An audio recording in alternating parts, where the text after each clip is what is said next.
You're standing at the crease, bat in hand.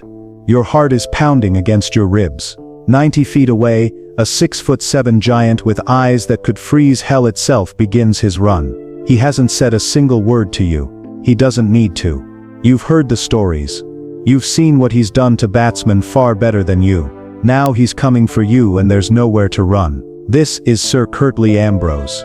The man who didn't even touch a cricket ball until he was 22 years old. Let that sink in.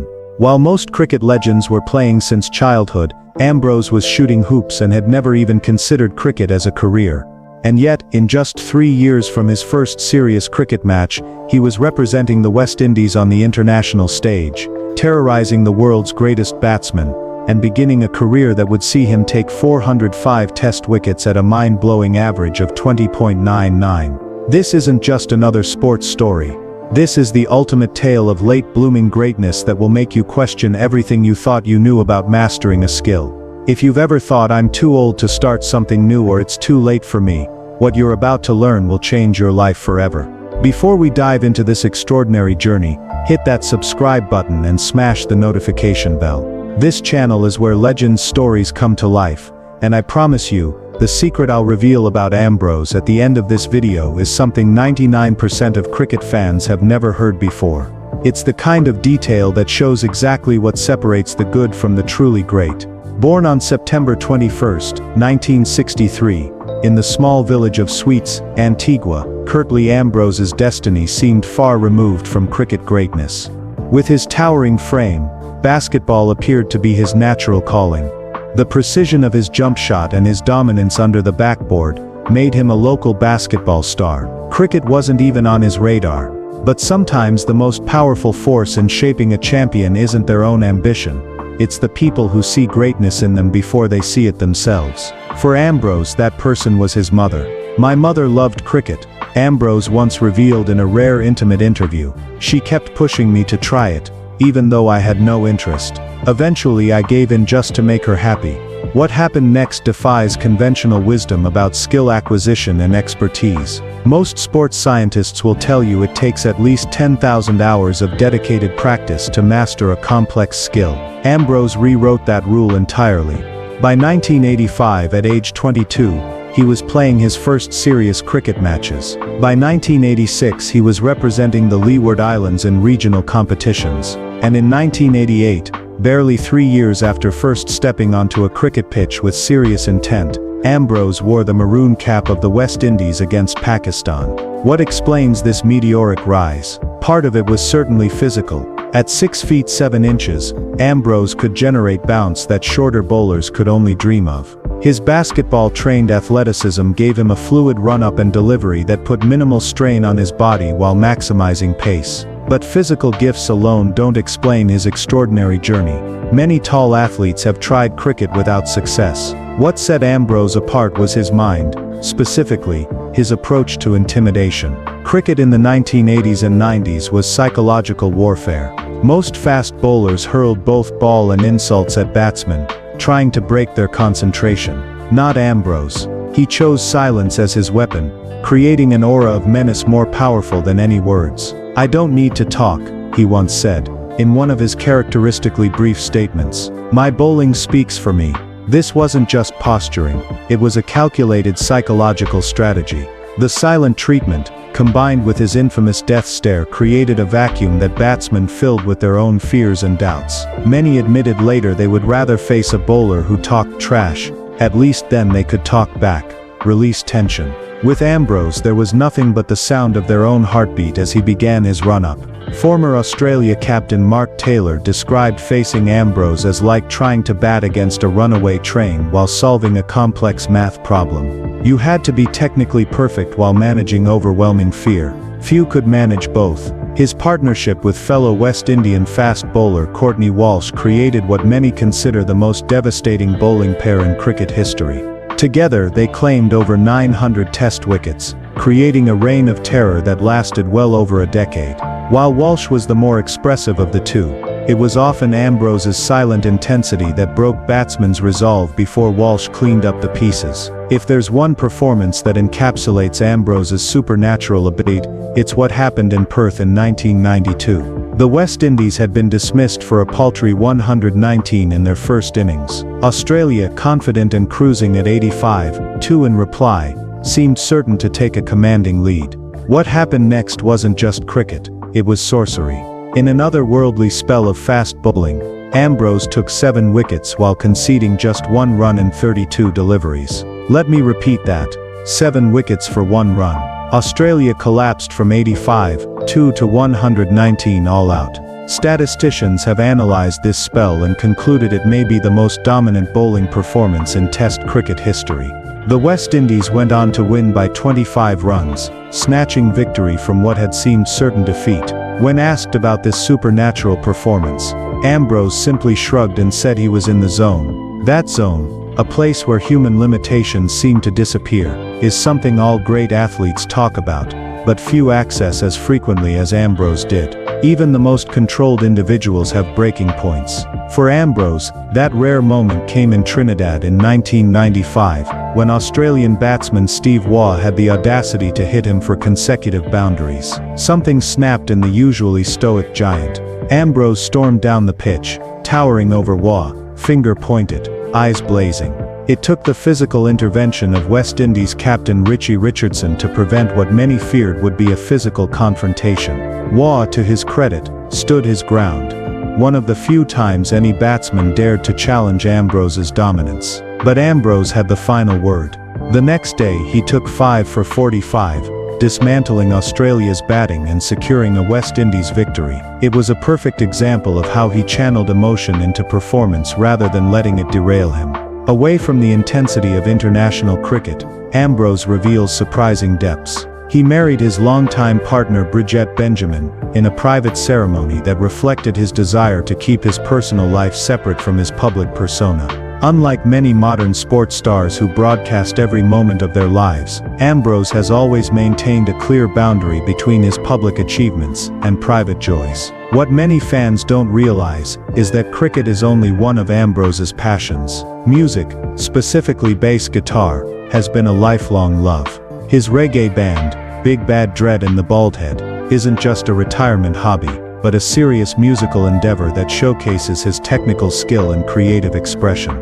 Music helps me express things I can't say in words, Ambrose once explained. For a man famous for his silence, music provides an alternative language, rhythmic, emotional, and free from the constraints of verbal communication. In 2014, Ambrose's extraordinary contributions to cricket and Caribbean culture received formal recognition when he was knighted. Sir Curtly Ambrose joined an elite group of West Indian cricket knights, including Sir Vivian Richards and Sir Garfield Sobers. For a man who started cricket too late, who had none of the childhood coaching or development programs that nurture most future stars, this was the ultimate validation of his unlikely journey.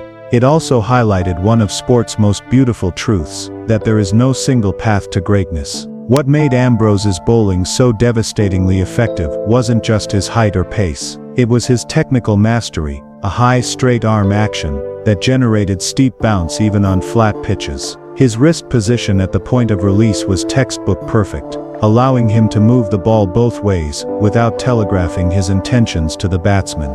Former England captain Nasser Hussain described facing Ambrose as solving a puzzle where the pieces keep changing shape. Just when batsmen thought they had him figured out, he would make subtle adjustments. A slightly wider angle of attack, a marginally fuller length, a fraction more or less pace, that would reset the challenge entirely. This technical precision wasn't innate. It was earned through thousands of hours of practice after Ambrose had already reached the international stage. While other players might coast on natural talent, Ambrose was constantly refining his craft, treating each delivery in practice with the same intensity he brought to World Cup finals. His economy rate of 2.30 runs per over in Test cricket seems almost fictional in today's aggressive batting era. This wasn't just because batsmen played more defensively in his day. It was because his relentless accuracy gave them no release valve, no easy scoring opportunities to relieve the pressure. What's truly remarkable about Ambrose's career is how he evolved. Early on, he relied heavily on intimidation and raw pace. As he matured, he became increasingly strategic, setting up batsmen with sequences of deliveries rather than just trying to blow them away. By the latter stages of his career, when his pace had naturally diminished somewhat, he compensated with cunning. He would vary his angles of attack, use the crease more intelligently, and exploit pitch conditions with a craftsman's understanding of his tools. This evolution from athlete to artist is what allowed him to remain effective until his retirement in 2000, at age 36. Today, at 61, Ambrose channels his expertise into nurturing the next generation of Caribbean fast bowlers. As a bowling consultant for the West Indies team, and through grassroots coaching in Antigua, he passes on not just technical knowledge, but the mindset that made him great. Cricket is simple, he tells young bowlers. Hit the right areas consistently, understand the conditions, know the batsman's weaknesses. This philosophy of simplicity in execution, but depth and preparation defines his coaching approach. No fancy tricks, no complicated plans, just excellence in the fundamentals, delivered with unwavering concentration. His commitment to developing young talent comes from a deep understanding of what cricket means to Caribbean identity. For regions often divided by geography, language and colonial history, West Indies cricket has long been a unifying force, a source of collective pride and international recognition. To understand Ambrose's significance, we must appreciate the context in which he emerged. He carried forward the legacy of the great West Indies fast bowling cartel of the 1970s and early 80s. Legends like Michael Holding, Andy Roberts, Joel Garner, and Malcolm Marshall, who had made the West Indies the most feared team in world cricket. By the time Ambrose arrived on the international scene, many predicted the West Indies' dominance was ending. Instead, partnered with Courtney Walsh, he ensured the Caribbean fast bowling tradition continued to thrive well into the 1990s. This continuity mattered deeply in the Caribbean, where cricket success had become intertwined with post-colonial identity and pride. Every time Ambrose dismissed a batsman from England or Australia, former colonial power, it carried symbolic weight beyond the sporting achievement. Today, Ambrose brings the same no-nonsense approach to cricket commentary that characterized his playing career. His analysis is direct, uncompromising, and focused on fundamentals rather than trends or gimmicks. When Ambrose speaks about fast bowling, everyone in the cricket world listens. He watches the evolution of modern cricket with mixed feelings. While appreciating the skill and athleticism in T20 cricket, he worries that the emphasis on constant innovation might undermine the technical foundations that sustained his generation. Test cricket is still the ultimate test of a player's skill, mental strength, and character. He insists, challenging current players to prove themselves in the longest and most demanding format of the game. In Antigua, where he lives today, Ambrose remains remarkably grounded. Despite his knighthood and international fame, he's still just Curtly to locals. You might find him playing dominoes at a street corner, performing with his band at community events, or quietly mentoring young cricketers away from the cameras. This groundedness, this connection to community and roots, is perhaps what people who know him personally admire most. In a sporting world increasingly defined by celebrity and separation from ordinary life, Ambrose represents an older tradition, where even the greatest stars remained part of the communities that shaped them. He maintains an active lifestyle, his towering frame still imposing at 61. Physical fitness remains important to him, regardless of age or professional status. Another lesson he passes on to younger generations. The West Indies team has struggled to recapture the dominance they enjoyed during Ambrose's era. He watches these struggles with the concern of someone who understands what West Indies cricket means beyond sport, as a source of regional unity, international respect, and cultural pride. When asked what's needed for a revival, he emphasizes fundamentals, discipline, pride in performance, understanding of conditions, and respect for the legacy of those who came before. No fancy techniques or innovative strategies can replace these core values, he believes. This perspective might seem old-fashioned to some, but it contains wisdom modern sport sometimes forgets. That beneath the science, data and technology, exceptional performance still requires character, commitment, and an uncompromising pursuit of excellence. For those lucky enough to have seen Ambrose bowl in his prime, the memories remain vivid decades later. The languid run-up that somehow generated explosive pace. The high arm action that extracted steep bounce even from lifeless pitches. The trademark white wristbands he would meticulously adjust before each delivery. A moment for him to reset and for batsmen to contemplate what was coming. His celebrations, understated by modern standards but powerful in their restraint. Never the choreographed dances or excessive displays we see today. Just quiet satisfaction, occasionally punctuated by a raised finger to the sky, or a gentle pump of the fist. Even in moments of triumph, Ambrose maintained his dignity and focus. Always, there was the sense that you were watching someone who had mastered their craft through a combination of natural gifts, relentless dedication, and profound self-belief. Someone who understood that true intimidation doesn't come from words but from the absolute certainty that you belong at the highest level, regardless of how your journey began. When asked about his legacy, Ambrose typically shifts focus away from statistics or individual accolades. "I want to be remembered as someone who gave everything for the West Indies," he says simply. Someone who understood what it meant to wear that maroon cap. This team-first mentality defined his playing days and continues to shape his approach to life after cricket. Individual achievements meant little to him, compared to what they contributed to collective success. So what can we learn from Sir Curtly Ambrose's extraordinary journey? First, that greatness doesn't always follow conventional paths. While early specialization has benefits, Ambrose proves that late starters can reach the pinnacle if they bring the right combination of physical gifts, mental toughness, and dedicated practice. Second, that intimidation doesn't require trash talk. Ambrose's silent intensity proved more unsettling to opponents than endless chatter could ever be. True confidence doesn't need constant verbal assertion.